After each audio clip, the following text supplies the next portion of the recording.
자, 반갑습니다. 이제 몇 강입니까? 3강이죠. 그죠? 저번 시간에 우리가 이제 OT하고 이제 1, 2강 윤리의 기본적인 개념에 대해서 한번 배워봤습니다. 이번 시간은요, 이제 제2부, 그러니까 독학사 국민윤리에서 이제 챕터 2가 되겠죠. 한국 윤리 사상을 한번 이제 쭉 배워볼 겁니다. 3강으로 이제 구성이 되고요. 그러니까 한국 윤리 사상만 이제 총 3강입니다. 그리고 민주주의론이 4강, 그 다음에 마지막에 기출문제 얘기했었죠. 여기 한국 윤리 사상은요, 고등학교 수능 윤리에서 이제 한국 윤리라는 파트가 따로 있는데 거기를 조금 더 이제 좀 쉬운 컨셉으로 좀 내용들을 많이 바꿔놓은 것 같아요. 그리고 기출문제들을 또 이제 분석을 해보면 문제가 한 3분의 1보다 약간 많이 좀 문제가 출제가 되는 그런 이제 분포들을 보여주고 있습니다. 그래서 문제가 그나마 좀 가장 윤리틱하고 이제 우리가 독학사 국민윤리에서 배우는 그 3가지 주제 중에서 그야말로 윤리는 여기밖에 없습니다. 그러니까 동양 철학 같은 것도 이제 조금씩 들어가 있고요. 그러니까 특히나 이제 중국 사상 중에서 유학, 그 유학이 이제 원시 유학, 뭐 신유학 이렇게 나뉘어집니다. 조금 이따 제가 이제 거시적으로 흐름을 한번 이제 쭉 잡아드릴 텐데요. 그 흐름을 한번 쭉 들어보시면 아마 이해는 되실 겁니다. 이 내용이 상당히 좀 난잡하고 그리고 좀 이것저것 많이 섞여 있어요. 그러니까 좀 정체성이 많이 좀 없는 그런 독학사 국민윤리라는 과목인데요. 일단 3강을 통해 가지고 이제 한국 윤리에 대한 전체적인 어떤 흐름 그리고 큰 어떤 줄기와 맥락을 제가 이제 잡아드릴 겁니다. 세부적인 내용은요, 이제 우리 책이 좀 얇다고는 하지만 빠진 내용은 하나도 없습니다. 그래서 쭉 읽어보시고 외울 것도 외워주시고 그리고 가장 중요한 건 이제 기출 문제다 보니까 그 문제랑 같이 매칭을 잘 시켜서 이제 어떤 주제들이 많이 시험에 나오는가 이런 것들을 이제 여러분들이 같이 좀 확인을 하시면서 문제를 좀 확인하시면 좋을 것 같아요. 뭐 글이 많이 어렵거나 정말로 철학사적인 문제는 출제가 많이 안 되니까요. 그런 것들은 뭐 버릴 건 좀 버리시고요. 너무 공부를 하다가 스트레스를 많이 받는 주제들은요. 좀 과감하게 그런 것들 좀 없애버리는 것도 점수를 좀 쉽게 얻는 방법 중에 하나가 될 것 같습니다. 알겠죠? 자, 그래서 이제 쭉 또 목차를 한번 이제 스킵해보면 제 1장이 서원, 그러니까 들어가는 말입니다. 그러니까 한국 윤리의 어떤 흐름의 첫 시작, 그리고 좀 이론적인 내용들이 나와 있는데요. 여기 제 1장 서원은요, 우리 이제 친구들께서 수강생 여러분들께서 한번 읽어보십시오. 제가 뭐 책을 읽어드릴 이유는 없을 것 같고요. 그러니까 여러분들이 한번 읽어보시고 저는 이제 강의를 어디를 진행할 거냐, 제 2장에 나와 있는 고대 사상과 전통 종교, 그러니까 우리 한국 윤리 중에서 주로 이제 영향력을 가지고 있는 것, 우리 민족에게 영향을 준 주요 종교 그리고 주요 사상은요 3가지입니다. 물론 기독교 사상, 그죠? 뭐 천주교 이런 것도 들어왔고 지금 불교 신자 다음으로 많은 게 교회 다니는 사람들이거든요. 그러니까 상당히 많이 들어왔습니다만 우리 한국 윤리 사상으로는 이제 보기가 좀 어렵기 때문에 우리 교재 또는 이제 시험 범위에 안 들어가고요. 알겠죠? 그래서 그러니까 유학이라는 사상이 있습니다. 뭐 이제 송나라 넘어가면 중국에서 이제 송나라로 역사가 진행이 되면 이 유학이 성리학이라고 이제 이름이 바뀝니다. 신유학이라고 이제 얘기를 하는데요. 그 성리학적인 어떤 질서가 상당히 강하게 지금 뿌리박고 있는 게 우리 대한민국이죠. 그죠? 그래서 유학, 그다음에 불교, 그리고 도가 사상이라고 있습니다. 역시나 중국에서 그 뿌리를 찾을 수가 있고요. 노자와 장자라는 사상가들이 있습니다. 그래서 노장 사상이라고 얘기를 하는데 그 도가 그러니까 일종의 도교라고 부를 수가 있죠. 이 도교라는 것도 강하게 뿌리박고 있지는 않지만요. 그래도 상당 부분 영향력은 좀 주고 있습니다. 알겠죠? 그래서 유, 불, 도 이 3가지 사상을 좀 중점적으로 이제 개념을 제가 한번 정리를 해드릴 거예요. 알겠죠? 자, 일단은 서원은 생략을 한다고 했고 쭉 넘기시면 제 2장 고대 사상과 전통 종교라고 있는데 저는 수업 방식을 좀 다른 방식으로 진행을 해드릴 겁니다. 왜냐하면 이걸 그냥 처음부터 이론적으로 접근을 하면 이해가 안 돼요. 무슨 말인지 알죠? 대략적인 우리 어떤 한국 윤리의 전체적인 흐름을 한번 쭉 잡아보고 왜냐하면 참 다행인 게요. 여러분들 독학사 국민윤리 독학사 제 1단계에서 국사, 그죠? 한국사 과목은 여러분들이 이제 다 공부를 하시죠. 그래서 그 국사를 공부를 하기 때문에 우리나라 역사의 어떤 흐름은 여러분들이 기본적으로 알고 계십니다. 맞죠? 중학교 때도 한번 배워봤고요. 초딩 때도 배워봤고요. 그죠? 고등학교 때도 한 번은 뭐 기억이 남든 안 남든 간에 한 번은 배워봤지 않습니까? 그죠? 그래서 흐름을 제가 쭉 잡아드리면 기억이 새록새록 나실 겁니다. 그리고 지금 국사를 또 따로 공부를 하시니까 이렇게 흐름을 잡는 것이 훨씬 더 이제 우리 수강생들한테 많이 좀 도움이 될 것 같고요. 알겠죠? 그래서 한국 어떤 역사적인 흐름에 비추어가지고 우리나라 윤리의 흐름이 어떤 식으로 전개가 되고 발전되어 가는가 이걸 제가 이번 시간에 한번 처음부터 끝까지 풀코스로 한번 진행을 해보겠습니다. 알겠죠? 자, 제목을 제가 달아드릴게요. 한국 윤리 사상의 전개, 흐름. 그러니까 우리나라 어떤 역사적인 흐름과 동시에 맞추어서 한국 윤리 사상의 역사적인 흐름, 뭐 전개, 흐름도 이렇게 한번 제목을 잡아보도록 하겠습니다. 역사 선생님 흉내를 좀 낼게요. 연표를 쫙 그리고 뭐 몇 년 이런 것들은 전혀 윤리에서는요, 국민 윤리에서는 중요한 게 아니니까 그런 것들은 생략을 좀 하도록 하고요. 거시적인 흐름을 한번 쫙 잡아보도록 하겠습니다. 자, 한번 가보죠. 처음부터 끝까지 칠판이 좀 짧은데 한번 가보겠습니다. 자, 일단은요, 우리나라 역사적인 흐름으로 한번 잡아본다고 했으니까 우리나라 고대부터 가봐야죠. 그죠? 근데 우리나라 역사의 첫 시작은 언제입니까? 물론 신석기 시대부터 우리나라 인류의 조상들이 뭐 출현했다. 이건 저도 고등학교 때 배워봐서 기억이 납니다. 자, 근데 청동기 최초의 우리나라 국가는 고조선이죠. 그죠? 그래서 고조선 때부터 우리 한국 윤리의 어떤 뿌리, 그러니까 한국 윤리 사상의 연원이라고 얘기를 합니다. 그 오리지널 부분에 해당되는 것이 나옵니다. 이건 우리 교재도 있고요. 뭐냐면 고조선의 건국신화가 있습니다. 이거 뭐 다 알죠. 그죠? 아마 초딩들도 알 겁니다. 뭡니까? 단군신화가 있습니다. 그죠? 단군설화 또는 뭐 단군신화 이렇게 얘기를 하는데 이 단군신화가 바로 우리 한국 윤리 사상의 어떤 뿌리로 보시면 될 것 같아요. 저희 교재 봐도 제가 이제 박스같이 좀 자료창 같은 것들을 많이 만들어 놨습니다. 그래서 그런 것들을 보시면 아마 좀 더 이해하는데 도움이 많이 되실 거예요. 알겠죠? 이 단군신화가 이제 한국 윤리 사상의 어떤 뿌리 내지는 기원이라고 볼 수가 있고요. 이 단군신화에서 이제 여러분들이 반드시 챙겨놔야 될 개념이 몇 가지가 있습니다. 첫 번째는 뭐냐? 인본주의. 이렇게 얘기를 할 수 있어요. 인본주의. 한자어 그대로 또 이제 번역을 한번 해드리면 인, 사람인이 되겠죠. 본은요. 근본할 때 본입니다. 그러니까 인간이 근본이 된다. 그러니까 어떤 일종의 휴머니즘의 성격을 띠고 있는 거예요. 인간이 가장 근본이고, 그렇죠? 인간 중심의 어떤 사상을 보여주는 게 한국 윤리에서는 단군신화가 처음이다라고 바라보는 겁니다. 알겠죠? 그래서 인간 중심의 어떤 사상적인 원류, 뿌리라고 보시면 되고요. 다음 두 번째는 뭐가 있느냐? 요게 중요합니다. 천인합일 또는 천지인의 조화, 뭐 되게 여러 가지 표현이 있어요. 근데 그런 것들은 뭐 특별한 의미가 있는 건 아니고요. 표현상의 차이일 뿐이니까 그냥 좀 센스 있게 알아들으시면 되겠습니다. 천지인의 조화. 무슨 말일까요? 천, 하늘과 지, 땅, 그리고 인, 사람 간의 조화를 가장 중요하게 여기는 것이 바로 우리 한국 윤리의 또 어떤 사상사적인 원류의 특징이라 보시면 되겠습니다. 그러니까 조화를 상당히 강조하는 게 우리 한국 윤리의 가장 큰 특징 중에 하나고요. 그리고 여기선 천인합일이라고 했죠. 천지인의 조화랑 똑같은 말이에요. 하늘과, 그러니까 천상세계와, 그죠? 하늘세계와 인간의 지상세계가 합일이라고 얘기를 하는 겁니다. 여기서 하늘에서 내려오신 그분, 누굽니까? 예, 환인이 되시죠. 그죠? 사람은요? 원래 사람은 없었습니다. 근데 누가 사람이 됩니까? 그럼요. 곰, 그죠? 우리 조상의 엄마의 엄마는 예, 곰입니다. 우리는 곰의 자식들이에요. 농담입니다. 그래서 웅녀라는 이제 우리 조상님의 어머님이 생기게 되고, 그죠?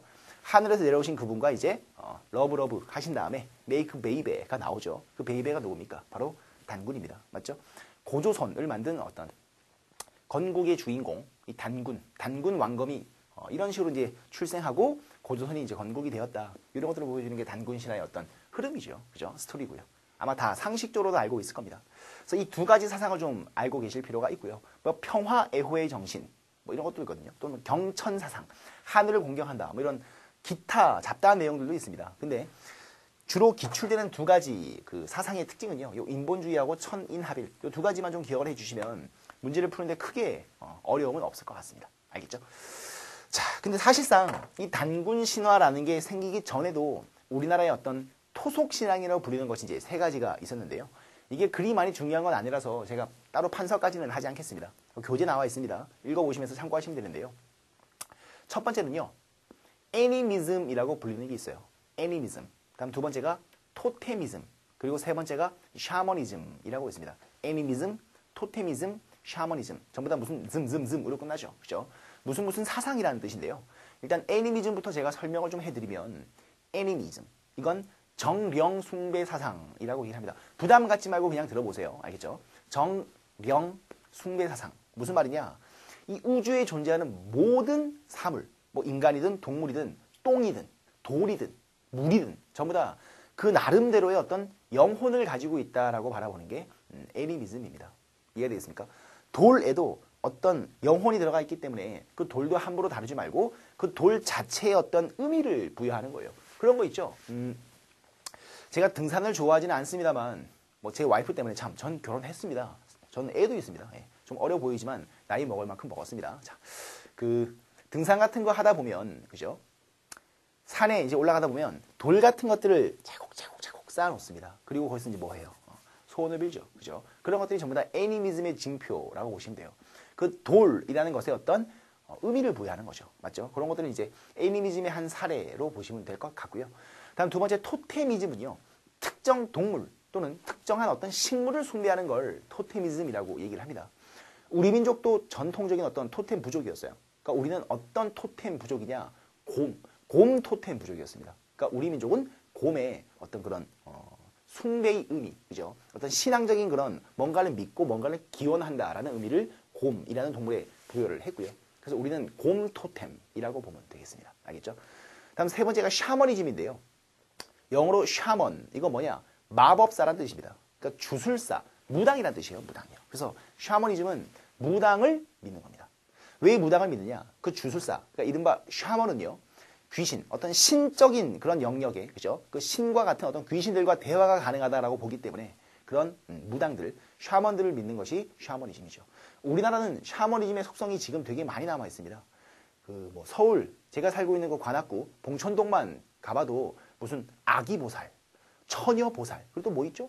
영화 제목 중에서 청담보살 이런 거 있죠. 그 보살님들이 전부 다 뭡니까? 다 무슨 불교로 잘못 알고 계시는데요. 아닙니다. 그분들은 전부 다 샤먼, 뭡니까? 무당들입니다.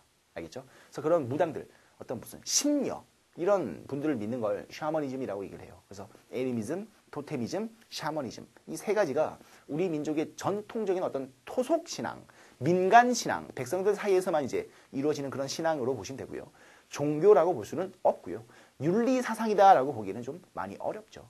이해가 되겠죠? 그래서 우리 한국 윤리의 어떤 뿌리, 원류라고 볼 수 있는 건 단군신화로 많이 평가를 합니다. 이해되겠습니까? 자, 그리고 뭐 고조선이 이제 중국 한나라에 의해서 멸망을 하죠. 지금 뭐 세계사 시간이 아니니까 생략하겠습니다. 자, 고조선이 멸망당한 다음에 역사가 흘러 이제 고대 삼국시대가 오게 되겠죠.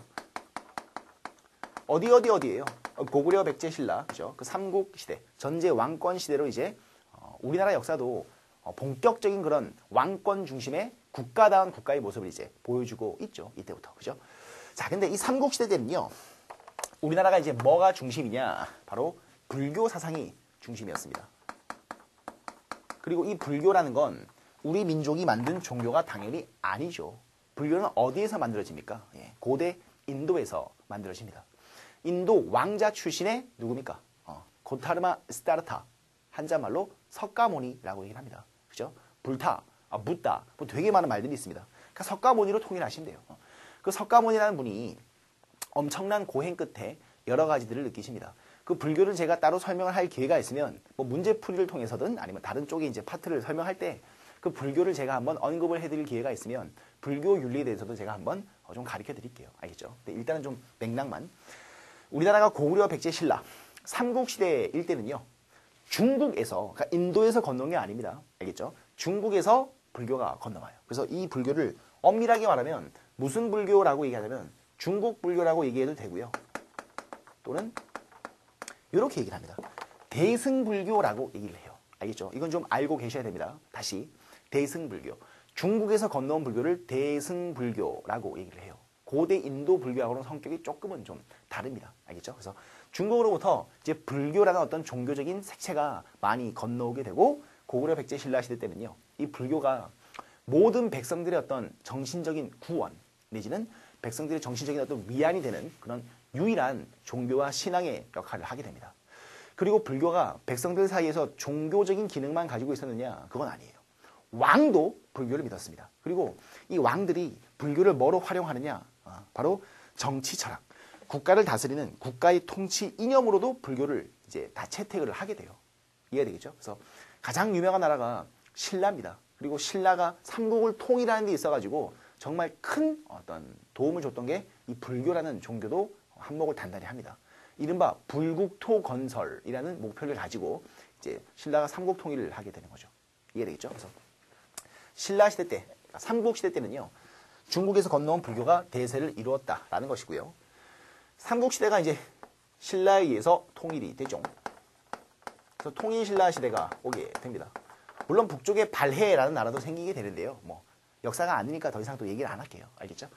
그럼 통일신라 때는 주요 사상이 바뀌게 되느냐? 아니요. 불교가 훨씬 더 발전하게 됩니다. 그래서 우리나라 역사 중에서 불교의 최대 전성기라고 얘기를 할 수 있겠습니다. 불교의 최대 전성기가 바로 통일신라 시대 때의 불교라고 보시면 되고요. 여기서 아주 중요한 스님이 한 분 나오십니다. 이분은 거의 매년 기출됐다 보시면 되고요. 되게 유명하시죠? 그 해골 바가지에 썩은 물을 마신 그 스님으로도 많이 에피소드가 알려져 있습니다. 누굽니까? 원효 대사가 되겠습니다. 원효. 통일신라 시대 때 우리나라 불교의 어떤 대중화, 그러니까 모든 백성들도 불교를 이제 믿을 수 있게끔 불교의 민중화 또는 불교의 대중화에 이제 평생을 바치신 분이 원효시고요. 그리고 마음으로 뭔가를 깨닫는 것을 좀 강하게 강조한 그런 스님이라고 볼 수도 있습니다. 알겠죠? 참 할 말이 많은데요. 이제 우리 친구들한테 많이 좀 가르쳐 드리고 싶은 게 많은데 참 얘기를 못하는 게 한스럽네요. 네. 시간이 없으니까 또 짧게 끝나라고 이제 회사에서 좀 주문이 내려왔기 때문에 사람 이름만 좀 언급을 하고 말겠습니다. 아니다. 그래도 하나는 좀 얘기를 할게요. 딱 하나만. 이 원효에서 여러분들이 꼭 챙겨 놓으면 좋을 게 뭐냐면 화쟁 사상이라는 걸 원효께서 주장을 하십니다. 화쟁, 무슨 말이냐? 이 화쟁이라는 건 다투지 말아라. 요 쟁이라는 게 한자말로 투쟁한다, 논쟁한다, 싸운다는 뜻이거든요. 그러니까 논쟁과 투쟁은 그만 좀 하고 뭡니까? 조화롭게 종파 간의 대립을 하지 말자라는 어떤 뭐랄까요? 불교 통합의 논리를 처음 보여준 게 바로 원효시입니다. 왜 불교 통합의 논리가 이제 등장을 하느냐? 여러분들 국사 시간 때 아마 김대식 선생님한테 배우실 것 같은데요. 뭐랄까요? 통일신라가 말기로 가기 직전, 그러니까 통일신라가 아주 많이 국력이 쇠하기 전에 그때는 불교가 잘 나갔습니다. 근데 항상 종교가 잘 나가면요. 뭐가 생기게요? 패거리가 생깁니다. 항상 똑같은 종교를 놓고 똑같은 부처님을 믿고 자신의 어떤 그런 해탈을 위해서 열심히 노력하는 인간들이 있으면 그리고 그런 불교 신자들이 많아지면 많아질수록 항상 패가 갈립니다. 기독교도 그렇지 않습니까? 뭐죠? 무슨 장로파, 그죠? 또 뭐 있나? 침례교, 또 뭐 있죠? 되게 많죠. 그 신교도들도 상당히 많은 그런 종교 패거리들이 나뉘는 것들을 볼 수 있습니다. 불교도 마찬가지였어요. 그리고 신라시대 때, 통일신라시대 때는요, 이 불교 종파 간의 대립이 정말 상상을 초월할 정도로 상당히 좀 심했습니다. 대표적인 종파 간의 대립이 되게 많았어요. 뭐 오교 구상 간의 대립, 그죠? 교종과 선종 간의 아주 치열한 대립이 이제 슬슬 보이는 시대가 이 통일신라 시대예요. 그래서 똑같은 부처님의 마음을 우리가 배우려고 하는 것인데 왜 패를 나눠가지고 싸우고 있느냐. 그런 식으로 투쟁하고 싸우지 말아라.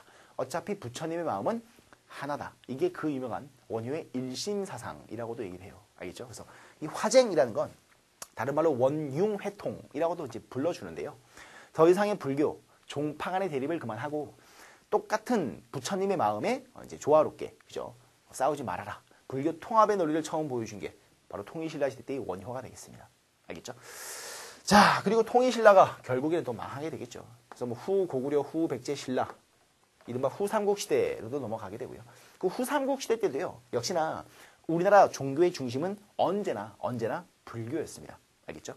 자, 그러다가 이제 태조 왕건이라는 분에 의해서 드디어 우리나라가 중세 역사로 넘어가게 됩니다. 그 중세 역사의 시작은 바로 고려죠. 맞죠? 이 고려 때도 불교가 종교의 중심이면 틀 일이 없습니다. 불교가 역시나 종교적인 영역에서는 강력한 그 힘을 가지고 있어요. 근데 여기서 정말로 중요한 주목할 만한 어떤 인물과 그리고 일이 터지죠. 그건 뭐냐면 드디어 우리나라에 통치 이념으로서 그러니까 유교 사상이 들어오게 됩니다. 물론 이때도 우리나라가 삼국시대 그리고 통일신라 시대 때도요. 유학이라는 어떤 학문적인 그런 움직임은 있었어요. 근데 불교가 워낙 강하고 모든 백성들이 전부 다 불교만 믿고, 그죠? 다 스님이 되기를 원했기 때문에, 그죠? 뭔가 부처님이 되는 걸 원했기 때문에 유교라는 것이 좀 이렇게 강하게 힘을 미칠 수 있는 그런 입장이 아니었습니다. 근데 이 고려 왕조로 넘어가면서부터 불교와 유교가 공존하기 시작합니다. 그러니까 거꾸로 말하면 불교가 짱이었는데요. 이제 슬슬 뭐가 유교, 그러니까 이른바 공자 선생의 정치 사상이라고 부를 수 있는 그 유학 사상이 이제 슬슬 힘을 가지게 돼요. 이게 언제 때냐면요. 고려 성종 때입니다. 그리고 고려 성종 때 아주 유명한 한 명이 있었죠. 누굽니까? 바로 최승로라는 유학자 출신의 선비입니다. 근데 선비라고 얘기하는 좀 그렇고요. 관료였었죠. 그죠? 거의 뭐 고려 성종의 오른팔이라고 보셔도 됩니다. 우리 친구들 최치원이라는 분은 되게 많이 들어봤죠. 그 최치원의 손자입니다. 네. 그래서 이 최승로라는 분께서 정치적인 개혁안을 고려 성종한테 바칩니다. 고려 성종한테 정치 개혁안을 바치게 되는데요. 그 정치 개혁안의 이름을 반드시 암기를 해 주시기 바랍니다. 뭐냐? 바로 시무 28조라는 정치 개혁안이에요. 그러니까 시무 28조, 28개의 조항으로 이루어진 정치적인 어떤 개혁안을 제시를 합니다. 그리고 폐하, 이런 식으로 바꿈이 어떠하시옵니까? 라고 딱 내밀었어요.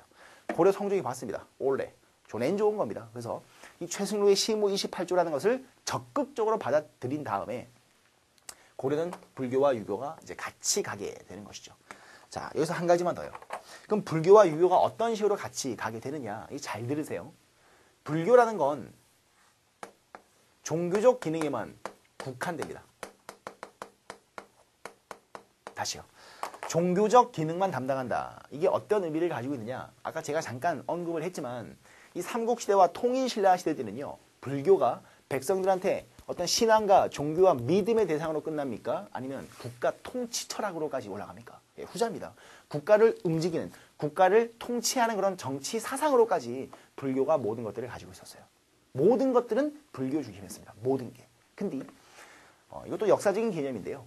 통일신라, 그러니까 신라가 망한 가장 큰 이유가 뭐 여러 가지가 있고 수많은 역사학자들이 바라보는 관점이 좀 다릅니다만 저 같은 경우는요. 불교 때문에 신라가 망한 거예요. 왜냐하면 이 불교 간의 종파 간의 대립이 너무 심해지다 보니까, 그죠? 그리고 왕실과 귀족들이 좋아했던 불교가 따로 있고요. 백성들이 원했던, 민중들이 원했던 불교의 종파가 달랐습니다. 그래서 이 불교 종파 간의 대립이 좀 심해지다 보니까 세력이 균열되고, 그죠? 싸움이 생기게 된 것이고, 결국에는 신라가 망하게 된 거예요. 이해되겠어요? 그러니까 그 신라가 망한 것들을 뻔히 봤던 사람들이 새로운 왕조인 고려를 만들었으니까 이 고려 초기 때의 왕들과 각종 재상들이 바보 천치가 아닌 이상해야 더 이상 선임들이 정치에 개입하는 걸 좋아하겠습니까? 아니죠. 그것만큼은 막을 수밖에 없었던 겁니다. 이해되겠죠? 그걸 담고 있는 게 바로 이거예요. 최승로의 시무 28조. 이해되겠죠? 다시 한번. 불교는 더 이상 정치 문제에 개입하지 마시오. 니들은 목탁만 두들겨 라는 겁니다. 종교적 기능만 국한시켜 놓은 거예요. 맞죠? 그러면 종교적인 기능에만 국한됐던 불교. 그러면 정치적, 국가 통치 이념은 이제 뭐가 담당하게 되는 겁니까? 당연하죠. 이 유교라는 것이 국가의 어떤 통치 기능, 그러니까 정치적 이념과 정치적 기능으로 유교가 급부상하게 되는 겁니다. 이해되겠습니까? 오케이. 그래서 국가 정치 사상, 유교. 백성들의 어떤 위안, 그리고 백성들의 종교적인 기능을 담당했던 건 이제 불교가 되는 거죠. 그래서 유교와 불교의 기능적 분리라고 이제 유식하게 돼요. 알겠죠? 최승로의 시무 28조가 갖는 역사적인 의미가 무엇인가? 라고 이제 문제가 나오면 유교와 불교의 기능적 분리 이렇게 쓰시면 정답이고요. 뭐 또는 풀어서 그냥 스토리텔링식으로 쓰셔도 돼요. 불교는 더 이상 정치 문제에 개입하지 않고 종교적인 기능에만 국한이 되었고, 그리고 국가 통치 이념, 정치적 기능으로 이제 대체되었던 것이 바로 유교가 된다. 이해되십니까? 오케이. 자, 고려 때는 사상적인 특징이 이래요. 자, 그리고 이제 고려가 역시나 망하게 되죠. 그리고 이제 근세라고 부를 수 있는 새로운 왕조인 조선이 생깁니다. 조선 건국 연도가 제 기억으로 아마 1392년일 겁니다. 14세기 거의 말이었었죠. 맞나요? 맞네요. 1392년이 이제 조선의 건국 연도가 되겠는데요. 뭐 이성계 장군이 건국했다. 뭐 이런 것들은 다 상식이고, 근데 지금 국사 시간이 아니니까 이 국민윤리에서, 그러니까 한국윤리 파트에서 조선의 건국 이성계보다 훨씬 더 중요한 인물이 나옵니다. 그분의 인물은 누구냐? 그분의 이름은 이분도 많이 들어봤을걸요. 그죠? 바로 정도전이라는 재상이었습니다. 이성계 오른팔이었고요. 그리고 이 정도전의 아이디어에 의해서 조선이 건국되었다라고 얘기해도 거의 무방합니다. 자, 근데 이 정도전이라는 인물이 윤리에서 어떤 의미를 가지고 있느냐, 왜 중요하냐, 바로 요것 때문이었습니다. 이것도 우리 교재에 설명가 나와 있습니다. 숭유억불론이라는 걸 제기를 합니다. 그러니까 한자어니까 좀 힘들 텐데요. 뭐 어쩝니까? 이렇게 시험에 나오는데요. 숭유. 일단 한번 센스를 발휘해 봅시다. 숭유, 숭. 여기서 말하는 숭이라는 건요. 숭상한다. 받들어 모신다. 뭐 좀 지켜 세운다. 믿겠다. 이런 뜻입니다. 그러니까 숭상한다라는 뜻인데 뭘 숭상하는 걸까요? 유. 그럼요. 유가. 유학사상은 숭상을 하겠다라는 뜻이고요. 억불. 이건 쉽죠? 뭐야? 불교는 철저하게 짓밟고 억압하겠다라는 뜻입니다. 그러니까 이거는 불교 죽이기 정책이었어요. 그리고 모든 것들을 유교 중심, 그러니까 이른바 성리학 중심의 국가로 다 바꾸기 위해서 정도전이 만든 이론입니다. 불시잡변이라는 책에 나오는 표현이에요. 숭유억불. 하나 가르쳐드리면 왜 우리나라 지금 대부분의 절이 산속에 짱 박혀 있을까요? 네, 이것 때문입니다. 이 숭유억불, 그러니까 조선이 건국되기 전까지는요. 대부분의 절들이 지금 교회, 아니 거의 편의점만큼 있었대요. 엄청나게 많은 절들이 그냥 곳곳에 있었습니다. 근데 조선이 건국되고 조선 초기 때 숭유억불 정책에 의해서 그 수많은 절들이, 사찰들이 어떻게 된 겁니까? 다 탄 겁니다. 싹 다 태웠습니다. 그럼 스님들은 어떻게 해야 돼요? 도망가야죠. 어디로 짱 박히겠습니까? 산속 깊숙한 곳으로 숨어 있게 될 수밖에 없는 거예요. 그래서 지금 거의 대부분의 불교 사찰들은 전부 다 산속에 들어가 있죠. 맞죠? 그게 바로 이 이유 때문입니다. 불교의 어떤 대대적인 탄압, 이건 거의 종교 박해라고 볼 수가 있고요. 그게 조선 초기 때 이루어졌기 때문에 조선 이후서부터는 불교 중심의 어떤 사상은 찾아볼래야 찾아볼 수가 없습니다. 그럼 오로지 조선 건국 이후부터는요. 뭐 중심일까요? 모든 게 유교. 그러니까 이때부터는 성리학이라고 보시면 돼요. 성리학. 이것도 유교입니다. 엄밀하게 말하면. 그러니까 학문적으로 신유학이라고 얘기를 하는데 어쨌거나 공자사상의 연장선이라고 볼 수가 있습니다. 그래서 조선은 모든 것들이 성리학 중심의 사회가 돼요. 국가 통치 이념 성리학입니다. 백성들의 어떤 삶의 자세, 백성들이 추구하는 모든 정신적인 영역을 지배하고 있었던 건 다 유교입니다. 지금 여러분들이 다 배웠었던 중학교 때 배웠던 도덕교과서 뭐죠? 이거예요. 성리학적인 기본 질서를 배운 겁니다. 제사 지내는 법, 어른한테 인사하는 법, 이런 것들이 전부 다 어디서 나온 거예요?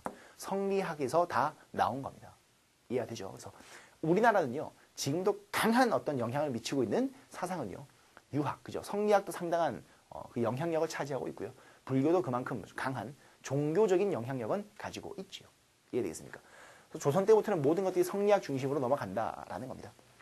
다음, 조선이 슬슬 힘이 빠지기 시작하죠. 그죠? 왕권 다툼과 어떤 관료들의 정치 권력 싸움 때문에 조선 왕조는 슬슬 병 들어가게 되고요. 그리고 이 성리학도 조금씩 이제 모습이 바뀌게 돼요. 그리고 드디어 조선 후기 때,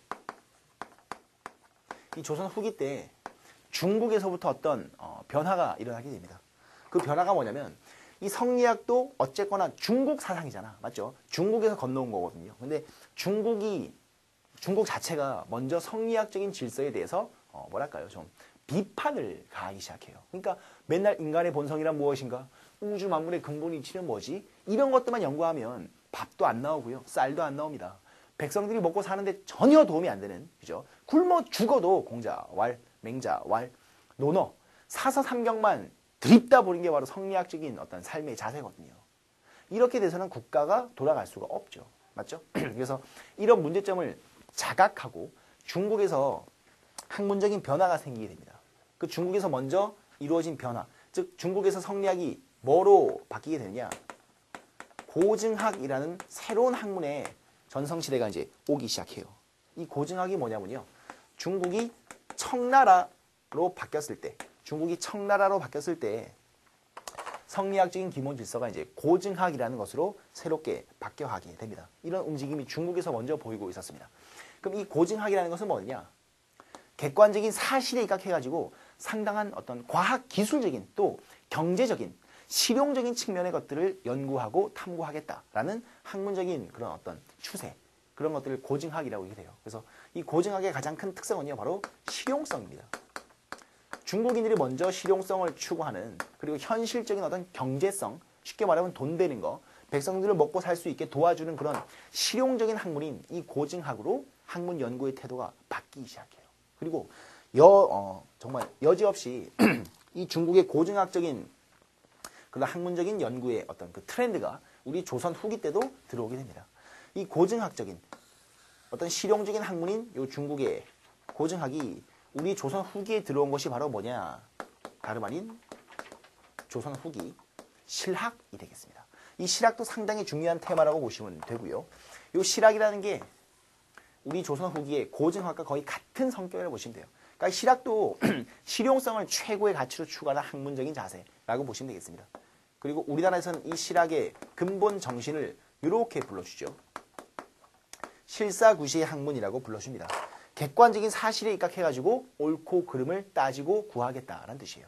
그러니까 정말 쉽게 말하면 돈 되는 것만 좀 탐구하겠다. 백성들이 굶어 죽고 있는데 이 굶어 죽는 백성들을 어떻게 하면 좀 윤택하게 다시 좀 풍요롭게 살게 만들 수 있을까? 이런 되게 실용적이고 현실적인 측면에서의 연구를 좀 많이 했던 게 실학 사상이 되겠습니다. 이건 제가 다루어 드릴 거예요. 실학은 따로요.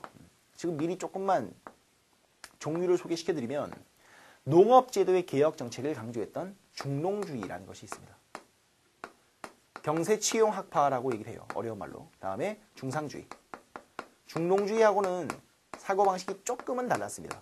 그러니까 농업을 중시하기 때문에 중농주의라고 얘기를 한다면, 그리고 가장 유명한 실학자를 여기다가 갖다 붙인다면 실학을 집대성한 가장 유명한 실학자, 바로 여유당 정약용 선생이 되겠습니다. 자, 그럼 중상주의는 뭐냐? 상당히 자본주의틱한 그런 좀 서구 쪽 사상에 많이 가까운 거예요. 중상주의. 그러니까 상공업과 어떤 상품 화폐 경제, 지금의 자본주의 시장 질서, 이런 것들을 강조했던 게 중상주의고요. 여기서 이제 가장 유명한 사람은 박지원 선생입니다. 한문 소설가로 더 많이 유명하죠. 허생전, 양반전 들어봤을 거야. 그죠? 박지원 또는 박재가, 뭐 유수원, 홍대용 되게 많아요. 여기 또 뭐 누구 있죠? 뭐 유형원 있고요. 뭐 이런 분들도 있습니다. 알겠죠? 그래서 이 실학이라는 어떤 전기가 들어오게 되고요. 자, 그리고 이제 조선 후기가 넘어가면서부터 우리나라가 이제 슬슬 일본한테 먹힐랑 말랑, 그죠? 거의 구한말. 그러니까 조선 이제 거의 끝자락인 말기로 넘어가게 됩니다. 그러니까 조선이 망하기 직전이에요. 이때부터 우리나라가 이제 역사를 뭐라고 부릅니까? 근대라고 얘기를 할 수 있죠. 근대. 그러니까 1894년 동학농민운동과 갑오개혁이라는 사건을 계기로 해가지고 우리나라 역사가 이제 근대로 넘어가게 됩니다. 그래서 근대 한국 윤리 사상도 중요한 어떤 국민 윤리의 한 테마라 보시면 될 것 같고요. 요 근대 때 한국 사상은요, 크게 세 가지의 어떤 사상적인 흐름이 등장을 합니다. 일단 첫 번째는 뭐냐? 위정척사론, 그러니까 위정척사 사상이라는 게 등장을 합니다. 요 위정척사는 뭡니까? 이제 바를 정자를 써요. 그러니까 올바른 건 위, 지키고. 척사, 사는 뭘까? 사악한 놈들, 사악한 무리들을 배척하겠다라는 뜻입니다. 그러니까 우리 건 지키고요. 일본 또는 어떤 다른 유럽 제국주의, 그죠? 유럽 열강들, 뭐 영국, 프랑스, 독일, 이탈리아. 그때 식민지 땅 따먹게 하는 게 유행이었던 시절이었기 때문에요. 우리나라를 지키기 위해서 서양 내지는 일본 세력을 무찌르겠다. 그들이 가지고 오는 것들은 전부 다 배척하겠다. 이게 위정척사의 어떤 흐름이라 보시면 됩니다. 거의 대부분 성리학자들이 이런 생각을 가지고 있었겠죠. 우리 성리학적인 질서를 지켜야 되겠다라는 어떤 선비들, 그죠? 그 성리학자들을 중심으로 해가지고 위정척사론이 이제 뜨게 됩니다. 그리고 위정척사하면 가장 유명한 사람이 바로 흥선대원군입니다. 이 대원군께서 우리 게 아닌 다른 서양, 그죠? 외구와 양, 서양인들이 가지고 있는 사고방식과 기술들은 전부 다 갖다 버리고 무조건 철저하게 좀 국수적으로 배척했습니다. 그래서 척화비도 많이 세우고요. 그죠? 나라문을 꽁꽁꽁 틀어 잠궜었죠. 기억나시죠? 이것 때문에 뭐 대한민국의 근대화가, 그죠? 우리 민족의 근대화가 많이 늦어졌다. 이것 때문에 우리가 일본의 식민지를 받게 되었다라는 좀 부정적인 평가도 있는 게 사실이긴 합니다. 그죠? 위정척사가 있었고요. 다음 두 번째는 정반대의 사상이 나와요. 뭐냐면 개화 사상이 나옵니다. 그러니까 주로 이제 신지식인들 중심으로 개화 사상이 등장을 했겠죠. 이건 뭐겠어요? 정반대예요. 이제는 시대가 다르다. 성리학은 끝났다. 뭐 청나라 내지는 일본 또는 영국 이런 유럽 제국주의 세력들이 잘났으니까 걔네들이 많이 발전했으니까 걔네가 우리보다 훨씬 더 나으니까 배울 건 배우자. 나라 문을 개화, 활짝 열고 걔네들과 무역할 것도 무역하고 걔네들이 전래하는 것들 또 걔네들이 이제 팔려고 하는 물건들 이런 것들을 사가지고 우리도 이제 좀 배우자. 이런 입장이 바로 개화 사상이 되겠습니다. 참 재밌는 게요. 위정척사가 흥선대원군이라고 했죠. 이 개화 사상은 누구게요? 명성황후였습니다. 그러니까 시아버지와 며느리가 사고방식이 달랐던 거죠. 요 가운데 슥 낀 게 누구게? 남편인 고종입니다. 예. 참 역사적으로 제가 생각했을 때 가장 불쌍한 왕이 고종이 아닌가 생각이 돼요. 나라까지 뺏기고요. 그죠? 참 그렇습니다. 예. 이 개화 사상도 이제 크게 두 가지로 또 이제 나눌 수가 있어요. 다 세부적인 설명은 해드릴 겁니다. 알겠죠? 일단 급진개화라는 게 있고요. 온건개화라고 표현할 수도 있어요. 급진개화, 온건개화. 그러니까 약간 스타일이 다른 개화인데요. 급진이라는 건 뭡니까? 영어로 radicalism이라고 얘기하는데요. 이건 현재의 기본 질서를 전부 다 부정하는 겁니다. 그러니까 지금 우리가 가지고 있는 것들을 전부 다 버리고 다 부시고 처음부터 새롭게 가자. 이게 급진개화입니다. 모든 걸 다 때려 부시는 온건개화는 뭐겠습니까? 개화, 즉 받아들이긴 받아들이되 어떻게 우리의 기본적인 것은 놔두고 걔네들이 잘난 것들만 우리가 좀 선별적으로 수용하겠다라는 거예요. 그러니까 쉽게 설명해 드리면 급진이라는 건 다 부셔버리는 겁니다. 집을 통째로 다 철거하고 새 집 만드는 것이고요. 온 거는 뭐겠냐? 리모델링이라고 보시면 돼요. 이해가 되겠죠? 명성황후는 온건개화 쪽이었습니다. 급진개화 하면 떠오르는 사람 없냐? 김옥균, 박영효 누구야? 예, 바로 갑신정변의 주인공들이죠. 물론 실패로 끝나지만 그죠? 예. 하여튼 개화 사상도 이제 중요한 테마라고 보시면 될 것 같고요. 마지막이 뭐냐? 우리 민족의 유일한 종교, 그러니까 우리나라가 만든 유일한 종교가 바로 이 동학입니다. 동학교. 나중에 천도교라고 이제 이름이 바뀌기도 하는데 지금 뭐 신자가 있는 걸로는 보여지지 않습니다. 이 동학이라는 건 몰락 양반 출신의 최재우라는 선생께서 만든 우리 민족 종교입니다. 유교, 불교, 도교 그 세 가지 종교가 가지고 있는 장점들을 전부 다 모아서 짬뽕시켜서 믹스해 놓은 게 바로 동학이에요. 그러니까 좀 약간 좀 쪽팔리긴 하죠. 그죠? 중국의 유교, 인도의 불교, 또 중국의 도가의 좋은 점들만 다 묶어가지고 우리 민족의 어떤 그런 전통적인 경천사상이라고 있습니다. 이런 것들을 다 묶어서 종교를 만든 게 동학이에요. 이해되겠습니까? 참 멋진 종교입니다. 임내천 사상이라는 걸 이제 제1의 교리로 해가지고 모든 인간들은 평등하다. 더 이상 양반과 쌍놈의 구별은 있을 수가 없다. 지금 세상이 언젠데 이게 동학이거든요. 그래서 이 동학이라는 종교를 구심점으로 해서 동학 농민운동이 터지게 된 겁니다. 이해되겠죠? 동학 농민군들이 꿈꿨던 그들이 원했던 건 단 하나였습니다. 뭡니까? 신분제도 폐지였습니다. 드라마 추노가 바로 요때의 모습을 보여주는 거예요. 이해되겠죠? 장혁과 이다의 그 눈물 나는 사랑 어찌 봅니까? 그죠? 생뚱맞네요. 예. 자, 지금 긴 시간 동안 제가 우리나라 한국 윤리의 전체적인 흐름을 제가 역사적인 흐름에 따라 가지고 한번 쫙 가봤습니다. 어떻게 뭐 할만하시죠? 그죠? 왜냐하면 국사를 지금 배우시고 있기 때문에 그렇게 많이 좀 생소하지는 않으실 겁니다. 알겠죠? 그래서 뭐 필기하시려면 같이 따라 그리시면 되고요. 이 맥락을 아셔야 여러분들이 혼자 책을 읽으실 때 가 되는 겁니다. 근데 이걸 안 하고 그냥 책을 보면요. 뭐야 이렇게 되는 거거든요. 그러니까 가장 중요한 건 역사든 윤리든 가장 중요한 건 흐름이에요. 맥락을 아셔야 됩니다. 알겠죠? 자, 이번 강의는 여기서 이제 마치도록 하고요. 다음 시간부터는 이제 제가 지정을 해서 중요한 사상들을 좀 이제 강론 형태로, 좀 세부적인 형태로 이제 이론적인 개념 정리를 좀 해드릴게요. 알겠죠? 자, 다음 시간에 찾아뵙겠습니다. 이번 강의는 여기서 이제 마무리하죠. 물러갑니다. 네.